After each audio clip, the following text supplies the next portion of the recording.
Hello. Hello. So, a different film this week because we have travelled up the country to search for an elusive stone. And that is the Hertfordshire Puddingstone. And it is so rare because it is mostly only found in one particular place in the world, and that place is Hertfordshire.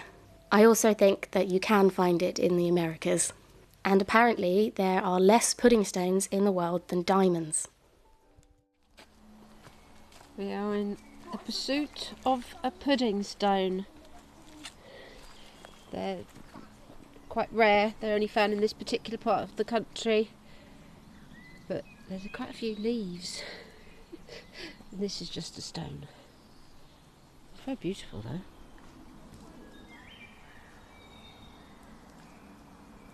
The woods. That is quite odd. I have to tell you what pudding stones are, but that's kind of like an extrusion of the side of a stone. So it's very unfamiliar terrain.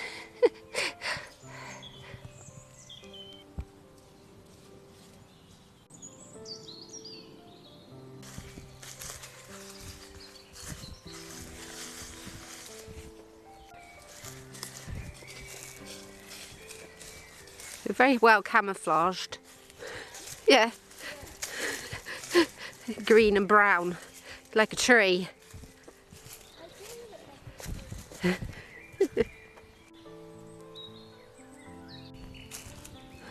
Come on then, we've got to go look for stones. It's not a pudding stone, but it's a very nice stone. I'm not sure about this one. I'm not sure it is because it's back. Well, we'll take it and clean it maybe.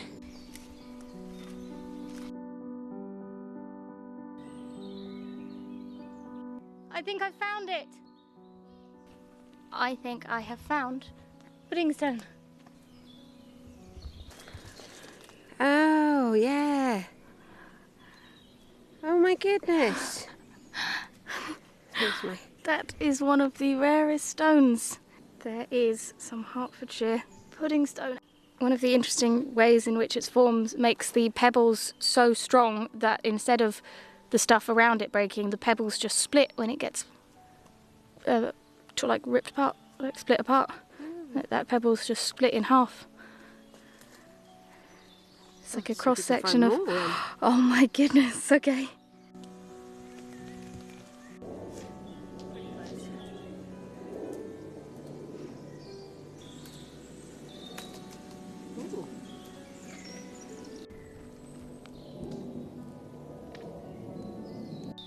This might be more.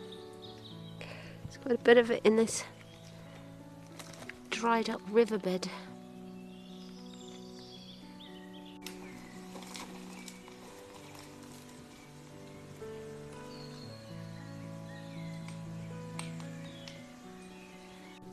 I think I may have just found some more. I believe. You can see a stone there, you can see the mark there, missing bit there, the cross section of a stone there, but possibly a stone there. That is one that I'm going to have to take and wash. I think I found some more. Oh.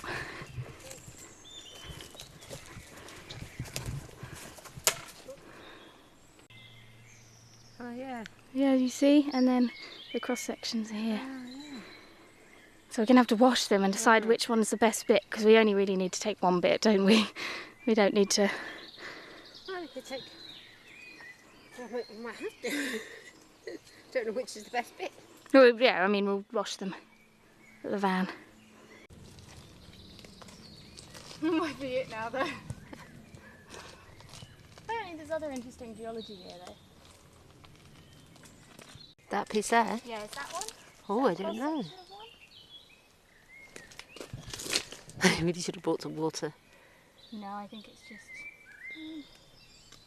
No, I think it's just flint.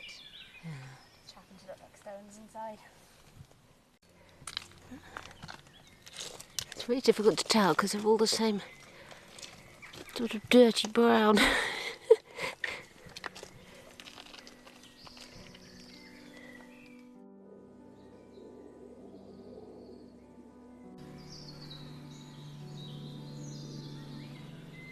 think this would have been much easier when there was actually water running and everything wasn't the same colour. Why do we always find ourselves looking at brown, muddy things?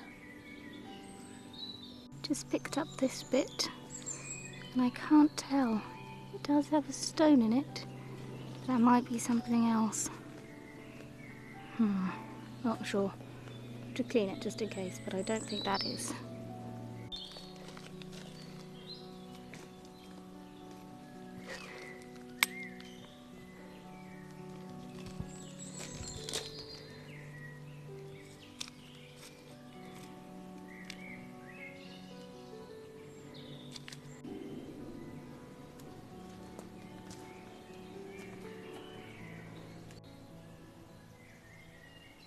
I think that may be some. You see the pits where some have fallen out, and that's like a whole one. So wash that one and see. What do you think about that one? Ooh, it's really hard. I mean, yes. I mean, there's bits sticking out of it, isn't there? Little stones. Yeah, and it's the cross sections really you're looking for. Yeah. It's been so powerful, and that's sort of got one. Oh goodness, you're gonna have to do some washing. Yeah. It's quite magical, though. So these stones are several million years old and were formed when small, mainly flint pebbles, were dropped or deposited in riverbeds and later covered by London clay. The mixture was then joined together during the Ice Age, making it strong enough to resist being crushed. When the ice receded, the pudding stones emerged. The precise condition locally during the Ice Age means nearly all pudding stone in the world is found in Hertfordshire. When broken, a cross-section of pebbles can be seen, giving it a strong plum pudding appearance, hence the name Puddingstone.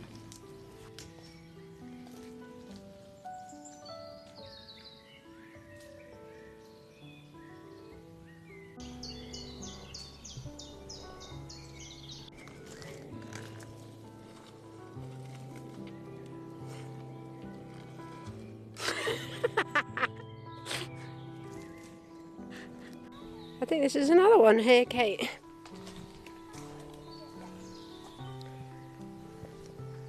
Oh! I think that is, yes. So we have to go and choose which one we want. Yeah, got to go clean them. That's the only man-made object I've seen. Might be something to do with fishing, or might be a knife. I don't know.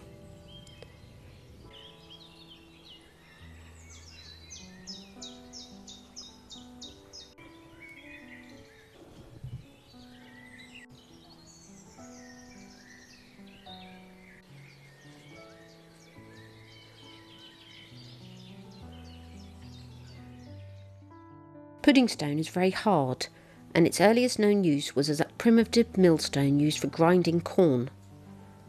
During the Stone Age, pudding stones were used to make circles of stones as a place of ritual worship. They were also built into the walls of churches and can still be seen today, possibly because pagan beliefs were deliberately incorporated into Christian practices. Pudding stones were sometimes used as grave markers and coffin stones. You can still see examples of this today at Great Gaddesden churchyard in Hertfordshire. The rock was placed on top of a coffin to ward off evil spirits and could bring good luck. They also put pudding stone on top of witches because they thought it would stop them escaping. For this reason, you also find pudding stones laid by cottage doors or gate posts, and people carried them around in their pockets. Pudding stones have a few alternative names, such as angel stone, hag stone, or witch stone. There's lots of interesting folklore around these stones, and they were sometimes also called breeding stones or mother stones. And apparently local villagers believed that breeding stones collected pebbles or fruit or even children. And there was a vague belief that the stones were alive, could move about, and even had sort of feelings and emotions. And there's an excerpt from Isaac Taylor in the Essex Review, 1895. "I remember being taken by a man of the upper labouring class to see a well-known breeding stone. It was larger than a man's head, with a cup-shaped cavity the size of a small orange, in which lay a pebble as big as an acorn. I was told that this pebble continually grew larger, and that, if it were removed, the breeding stone would begin to breed another. It was evident that the man firmly believed what he told me, and he got quite angry when I ventured to cast a doubt upon the story. These pudding stones would often be exposed in fields by ploughing, erosion, or frosts, and seemed to appear as if from nowhere because of that, and this caused lots of farmers to have a superstition that the stones grew in their fields and would damage crops or break their farming equipment. So apparently many fine examples were destroyed to prevent further growth. A pudding stone has rather a dull appearance, not unlike concrete. However, when sliced through, pudding stone can be very attractive. It was very popular during the Victorian times and was used for jewellery, ornaments and even small tabletops. Well, that was our quest to find pudding stones, and we actually found pudding stones. There was a point there when I didn't think we were going to find any. Yeah, the film's very short, but we were there a long time. Yeah. Looking at every little stone. There was too many leaves and things, and but then we found the right place, and it was very exciting. it was. You were very excited was about very, finding very the first exciting. pudding stone. So we hope you enjoyed. We ended up bringing 2 of the pieces home because we couldn't resist. In the other ones we'd left cleaned up. We cleaned them up in the van and then left them there. One for the front door, one for the back door. Yes. And for if in the future for whatever reason we have or I'm able to use A saw. a stone cutter, Yeah. it would be amazing to cut through them and see the cross section. It would be magnificent. So sorry that there wasn't a film on Thursday, and sorry this one was a bit shorter. There has been a heat wave and it's been very hot where we live especially.